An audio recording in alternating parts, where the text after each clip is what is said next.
I believe this project with Make-A-Wish Foundation and Connecticut Basement Systems is a good opportunity to give back to the community and help a family in need.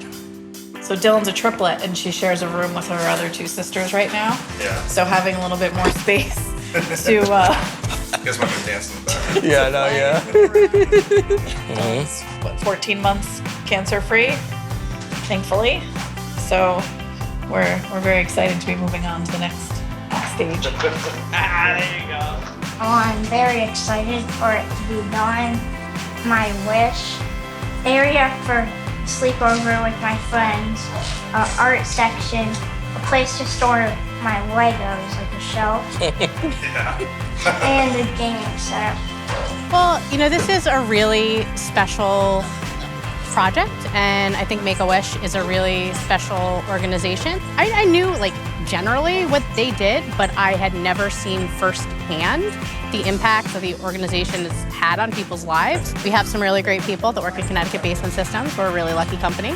It seems like we did this work pretty quickly, so everybody's really giving 150% here today.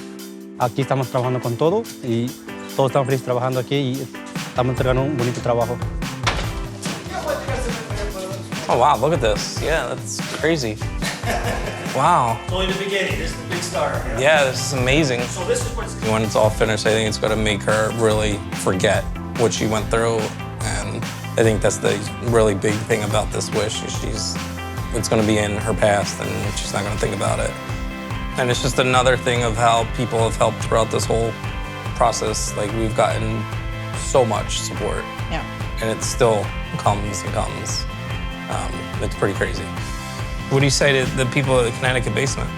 It's very thoughtful for a lot of people that I don't know to start my wish. Thank you.